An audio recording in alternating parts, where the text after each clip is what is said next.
반짝반짝 빛나는 책모닝 1894일 차를 시작하겠습니다. 네, 1894일 차입니다. 권은찬님 들어오셨습니다. 네, 사당동에 감사합니다. 오늘도 더 시스템 나가고 있죠? 22페이지. 네, 위에서, 어, 여섯 번째 혼잣말을 하거나, 그죠? 여기 할 차례예요. 스콧 애덤스 이분의 이야기죠. 그러니까 혼잣말을 하거나 기르던 고양이에게 얘기할 때는 별 문제가 없는데 혼자 하거나 그럴 땐 별 문제가 없죠. 감정적인 부분이라든지 안녕하세요. 그런 부분들이 전혀 뭐 다른 데 문제가 없죠. 그래서 혼자 하거나 고양이한테 하는 거, 일방적으로 하는 거잖아요. 일방적으로 하는 건 문제가 없고 별 문제가 없는데 막상 사람과 대화를 나눌 때는 갑자기 말문이 막히는 증상이 나타났다. 말문이 막혀버리는 거야. 그런 증상이 나타나고 나의 두 전문가는 그런 증상을 유발할 만한 여러 원인 가운데서 가능성이 없는 것부터 하나씩 제거해 나갔다. 알레르기? 이건 아니고 일반적인 호흡기 질환. 아니고 위산 역류 아닌데 식도 종양 이것도 아니고 뇌졸중 아니야. 신경계 질환 이것도 아니야. 다른 사람과 대화할 때 갑자기 말이 안 나온다는 점만 제외하면 건강은 대체로 완벽해. 가까울 정도로 좋았다. 고양이에게 말할 때는 자연스럽게 말이 나왔다. 혼자 있을 때도 문제가 없었다. 시한편을 암송하기도 했으니 하지만 전화기를 붙들면 상대방이 알아듣지 못하는 말로 더듬거렸다. 몸이 아니라 사회적인 문제가 있는 듯 보였다.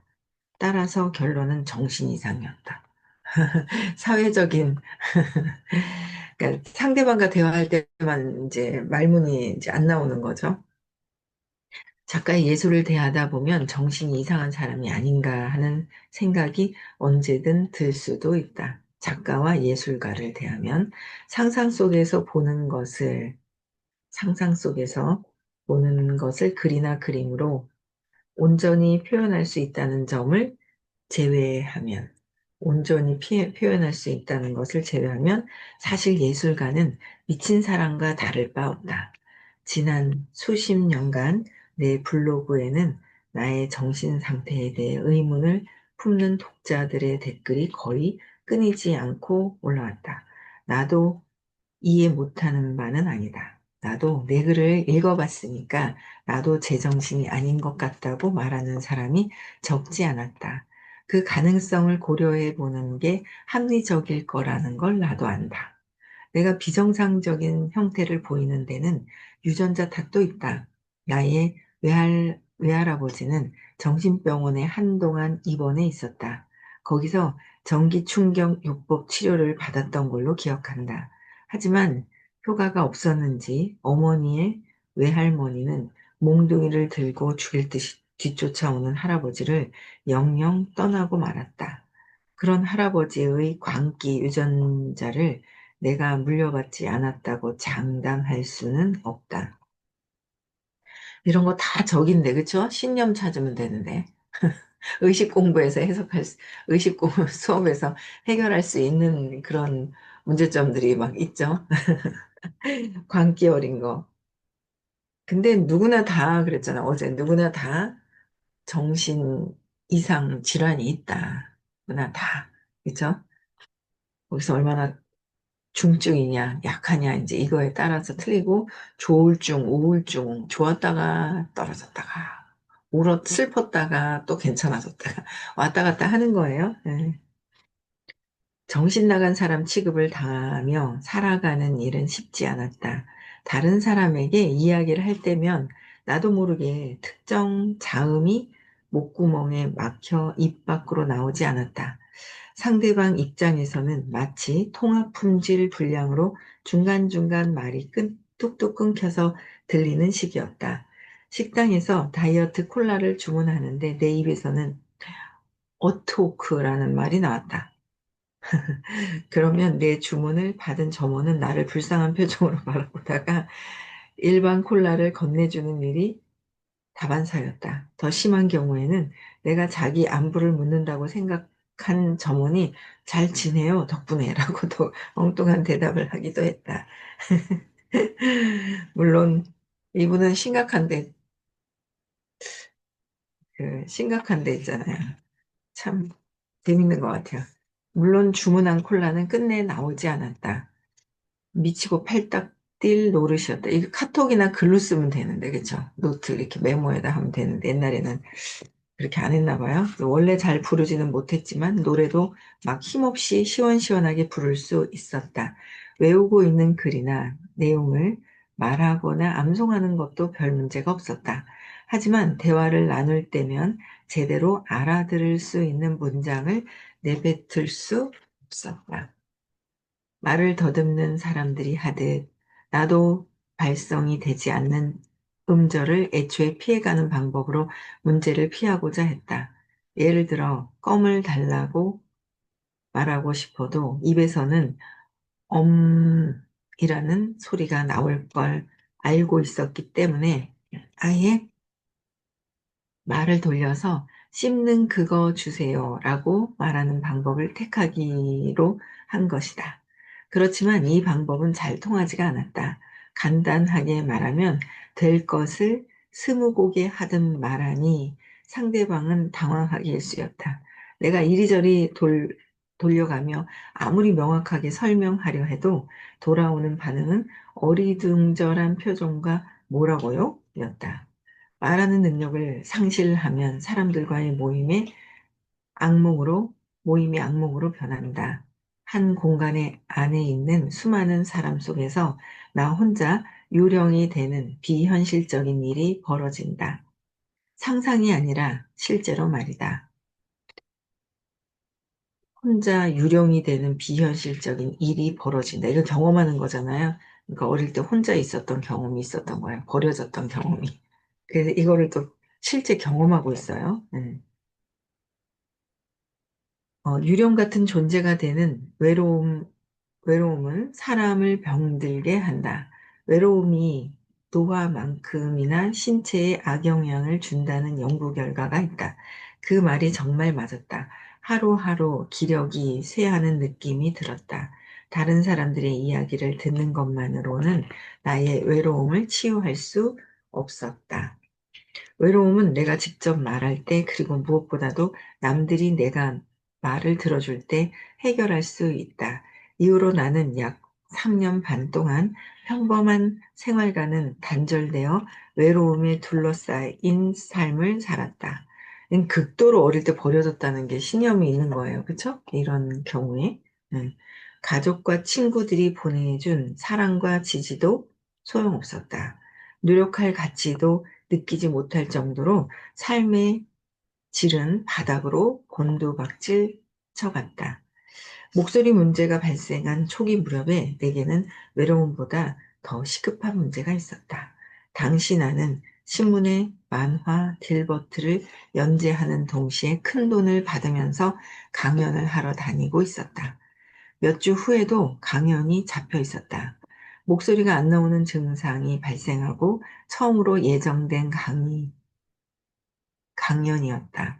과연 노래를 부르거나 시를 낭독할 때처럼 준비한 원고를 읽을 때도 목소리가 제대로 나올지 알 길이 없었다. 암담했을 것 같은데요. 혹시 연단에서 목이 꽉 막혀 아무 말도 못하고 서 있다가 내려오는 건 아닐까?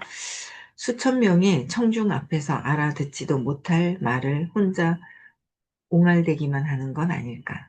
나는 강연 담당자에게 메일을 보내 사정을 설명하고 강연회를 취소해도 괜찮다고 했다.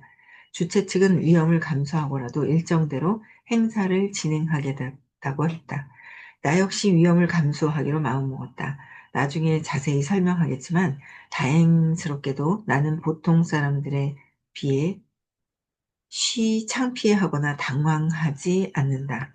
처음 보는 사람 수천 명 앞에서, 그것도 많은 사람들이 내 강연을 녹화하는 가운데 불상사가 일어나 창피를 당하는 상상도 해보았다.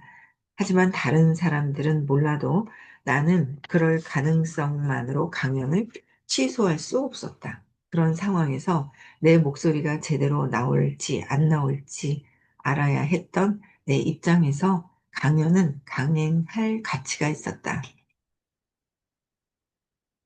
대단하네요, 이분. 그쵸? 어떨 때 문제가 발생하고 어떨 때 괜찮은지 알아내야 했다. 수천 명의 사람 앞에서도 평소처럼 준비된 자료를 읽는다면 정상적으로 말할 수 있지 않을까? 그걸 알기 위해서는 직접 부딪혀보는 수밖에 없었다. 직접 부딪혀보는 수밖에 없다. 대단한 것 같아요. 우리 같으면 이러면 벌써 취소하거든요. 근데 그냥 끝까지 강행하는 거예요. 그쵸? 그래서 첫 번째, 그쵸? 내가 정상이 아니라고 없고요. 네, 두 번째는 이제 실패를 불러들여라. 실패를 불러들여라. 그래요. 나는 비슷비슷한 강연을 수도 없이 해줬다. 어떤 면에서 모든 강연회는 전후로 돌아가는 상황이 동일하다. 계약서에 사인한다. 비행기를 예약한다. 강연회장에 도착한다. 주최 측과 담소를 나눈다. 무대 위로 올라간다. 사람들을 웃게 해준다. 웃게 만든다. 사인회를 한다. 함께 사진을 찍는다. 기다리는 자동차에 급히 올라탄다. 공항으로 간다. 집에 온다. 하지만 이번 강연회에는 담소를 즐기지 못하고 있었다. 강당을 가득 메운 사람들에게 나를 소개하기 전에 주최 측 사람들은 무대 뒤에서 나와 밝은 분위기 속에서 이런저런 이야기를 나누고자 했다. 나도 그러려고 최선을 다했지만 사람들은 내 입에서 나오는 말을 거의 이해하지 못했다.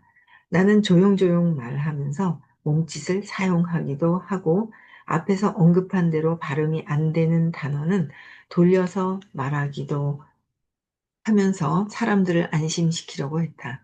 무대 위에서는 모든 일이 순조롭게 진행될 거라는 확신을 주고자 했다. 하지만 솔직히 나는 어떤 일이 벌어질지 확신이 서지 않았다. 대단하네요. 이러고 어떻게 강의를 하려고 생각을 했을까? 참 대단한 자신감, 근자감이네요. 게다가 사람들의 눈에는 불안이 감돌고 있었다. 사람들이 오히려, 야, 대단해. 무대 위로 올라가 특정 음절을 발음하는 순간 내 성대가 다칠 가능성이 다분했다. 전문가의 말을 빌리자면 인간에게 가장 힘든 일 중 하나가 사람들 앞에서 이야기하는 것이다. 그죠? 이야기하는 거라고 했대요. 사람들 앞에서. 그래서 하지만 그 점에서 난 예외다. 훈련도 잘 받았고 경험도 많은 데다 천성적으로 주목받는 걸 좋아한다. 게다가 내 강연의 청중 대부분은 만화 딜버트를 사랑해주는 사람들이라 내게 호의적이었다. 오늘처럼 무대 뒤에서 내 소개를 기다리면서 말이 제대로 나올지 안 나올지 궁금해 한 적은 여태껏 한 번도 없었다. 이런 적은 처음이었다. 드디어 사회자가 나를 소개하기 시작했고 나는 금속재 발판을 걸어 올라가 무대 가장자리에 섰다. 음향 담당자가 내 마이크 소리를 올리기 위해 기기를 조정했다. 행사 관계자들은 무대 뒤편의 어둠 속으로 물러섰다. 청중은 기대값에 한껏 들떠 있었다. 나에 대한 소개는 끝을 모르고 이어졌다. 나는 청중을 슬쩍 둘러봤다. 분위기를 파악하기 위해서였다. 모두 나의 다를 바 없는 사람이고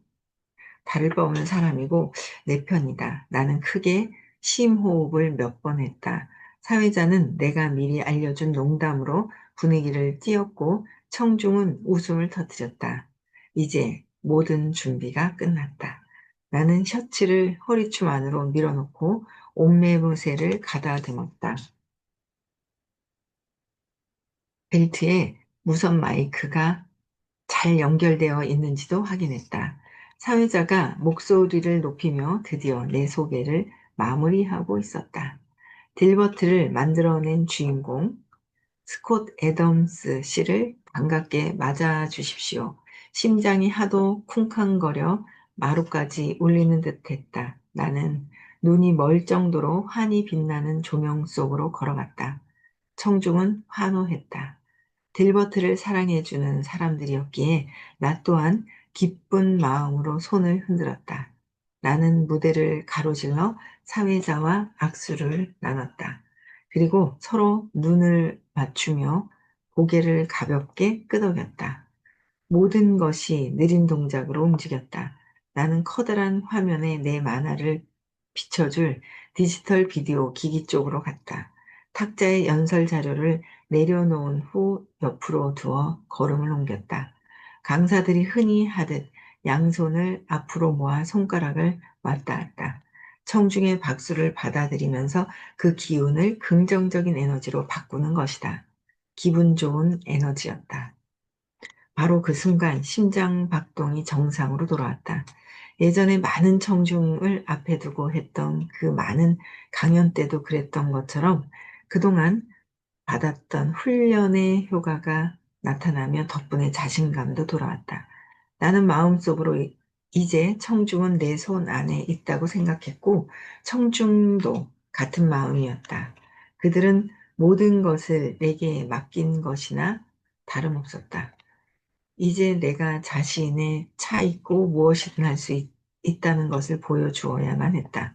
그러려면 말을 해야 했다. 두어 번 깊게 심호흡을 하고 객석을 둘러봤다. 청중을 바라보며 빙긋 웃었다. 그 자리에 서 있다는 사실에 행복했다. 진심으로 이게 나의 천직이었다. 무대에서만 서면 집에 온 듯 편하다. 나는 박수 소리가 멈출 때까지 기다렸다. 다행이네요. 그렇죠? 박수 소리가 멈춘 후에도 예전에 배운 대로 잠시 더 기다렸다. 청중 앞에 서면 시간 감각이 흐려진다. 아마추어 강사가 말을 너무 빨리 시작하는 실수를 저지르는 이유가 그 때문이다. 아마추어 강사는 뭐예요? 말을 너무 빨리 시작한대요. 네. 나는 청중과 하나가 되도록 타이밍을 잡기 위해 내 안에서 돌아가는 시간을 조정했다. 사람들은 잠시 침묵 속에서 기다리게 함으로써 그들의 호기심을 증폭시키려는 의도도 있었다. 그간의 경험을 통해 나는 청중이 딜버트를 만들어낸 사람의 실제 목소리가 어떨지 궁금해한다는 사실을 알고 있었다. 그날은 나도 궁금하긴 마찬가지였다. 여기까지 내 이야기를 읽으면서 이런 생각을 할 수도 있다. 도대체 어떤 멍청이가 수천 명 앞에서 창피할지도 모르는 자리에 스스로 나선단 말인가. 그러니까요. 어떻게 될지도 모르는 상황에서. 충분히 할 수 있는 질문이다. 대답을 하자면 얘기가 길다. 제대로 설명하자면 책 한 권을 쓰고도 남을 정도로 길다. 간단하게 말하자면 나는 오랜 시간 동안 실패라는 것과 특별한 관계를 구축해 왔다. 대단하다, 그쵸? 오랜 기간 동안 실패라는 것과 특별한 관계를 구축해 놔서 실패에 대한 두려움이 전혀 없어요. 그쵸? 나는 실패를 불러들인다. 실패를 견뎌낸다. 실패가 지닌 가치를 인정한다. 대단한데요, 이분요. 그리고 나서 실패에서 배울 점을 뽑아 먹는다. 되게 디테일하게 표현을 해주세요, 이분이. 책이 참 좋으네요. 무대에 서는 그 과정도 이렇게 디테일하게 설명을 해놨거든요. 그때 제가 상상이 가는 거예요, 그대로. 요번에 시크릿 오시면 그 상상하는 거를 좀 구체적으로 해주신다 그런 말씀을 하셨는데 시간표에도 있더라고요.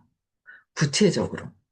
근데 이게 되게 또 어떻게 또 말씀을 해주실지는 모르겠지만 가서 배워야겠지만 여기 실패를 불러들인다. 실패를 견뎌낸다. 실패가 지닌 가치를 인정한다. 그리고 나서 실패에서 배운 점을 뽑아먹는다. 네 단계로 이렇게 착했어요. 우리 감정도 나는 왜 그랬을까? 내가 왜 화가 났을까? 아니면 내가 왜 이런 말을 했을까? 뭐 이런 거 있잖아요. 내가 말한 거는 벌써 생각에서 튀어나와 버린 거기 때문에 말하는 거 어떤 생각으로 그랬고, 이 생각은 어떤 감정에서 올라왔고, 이 감정은 어떤 느낌에서 올라왔고, 느낌이 어떤 사건에서 이렇게 올라왔을까? 이거를 한번 3번에서 5번 내 안으로 들어오면 내 신념이 찾아지잖아요. 디테일하게 이분도 되게 잘 하시는 것 같아요. 재밌죠? 재밌을 것 같아요. 또 읽어볼게요. 실패는 늘 뭔가 중요한 것을 동반한다. 늘 뭔가 중요한 것을 동반하고 나는 실패를 그냥 털어버리지 않고 실패가 지닌 중요한 가치를 축출해낸다. 오래전부터 실패를 통해 이익을 얻어왔다. 예를 들면 회사 생활에서 성공이 아닌 실패를 경험한 덕분에 만화가로서 성공을 거둘 수 있었다. 나는 그날 강연에서 패턴을 찾아내고자 했다. 어떤 일이 있을 때 거기서 뭔가 기회를 다시 찾아야 돼요. 나를 보고. 저도 쫙 올라가다가 탁 멈췄을 때 의식속을 만나게 됐잖아요. 1년을 헤매다가 혼자서 만나게 된 거예요. 그러면서 내 자신을 돌아보게 된 거죠. 그게, 내가 나를 볼 수 있는 시간이 있다면 너무 감사하죠. 여기서 이렇게 스스로 될 수 있을 정도는 모르지만, 안 그러면은 나를 돌아볼 수 있는 걸 한번 보셔야 될 것 같아요. 왜 이런 어떤 상황에서는 평소처럼 말이 나오고 다른 상황에서는 그렇지 않은지 알아야 했다. 큰 완전 수천 명이 있는 강연장에서도 강의를 잘 한 거예요. 왜 상황에 따라 다른 결과가 나타나는 걸까? 아드레날린 수치와 관계가 있는 걸까? 아니면 목소리의 이조 때문일까? 그도 아니면 기억을 담당하는 뇌의 특정 영역의 연관이 있는 걸까? 그 패턴을 찾아낸다면 목소리 문제를 풀어낼 해결책이 떠오를 수 있을 거라 생각했다. 청중 앞에서 평소보다 더 좋은 목소리가 나을까? 아니면 형편없는 목소리가 나올까? 이제 그 결과를 알아볼 시간이 다가왔다. 나는 입을 떼고 말을 시작했다. 약간 거칠고 쉰 소리였지만 그래도 목소리가 나왔다. 아마도 사람들은 내가 감기에 걸렸다고 생각했을지 모른다. 나는 과거 사람들 입에 오르내렸던 만화를 보여주며 내용을 설명해주고 재미있는 일들을 소개하면서 45분간 강연을 이어갔다. 사람들은 내 이야기에 흠뻑 빠져들었다. 무대를 내려오자마자 목소리가 나오지 않은 증상이 다시 나타났다. 내 머릿속에 있던 내용을 얘기하는 상황에서는 괜찮더니 일상적인 대화를 나누는 상황으로 돌아오자 다시 목이 잠겨버린 것이다. 젠장, 문제는 내 머릿속에 있는 것이 틀림없었다.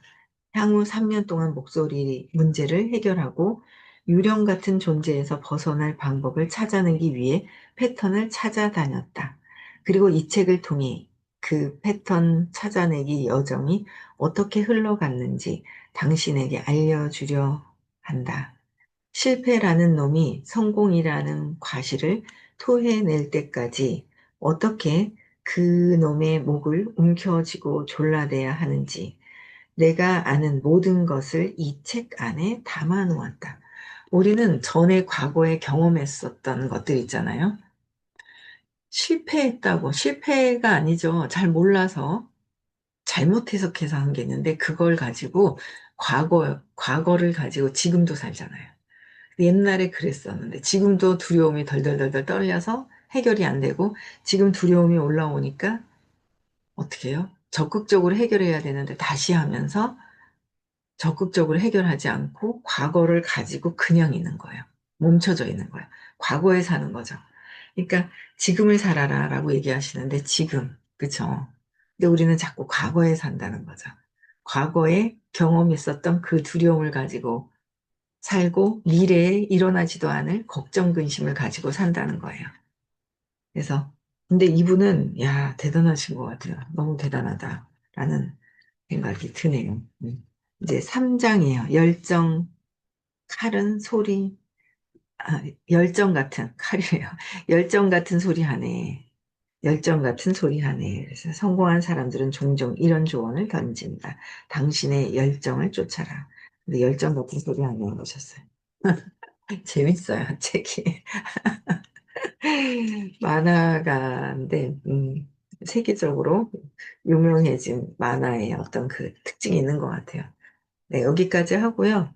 네, 31페이지는 내일 또 하겠습니다. 오늘 서울에서 수업이 있는 날입니다. 그쵸? 수업이 있고요. 다음 주 화요일은 부산에서 수업이 있고, 그 다음에는 시크릿이 있는 날입니다.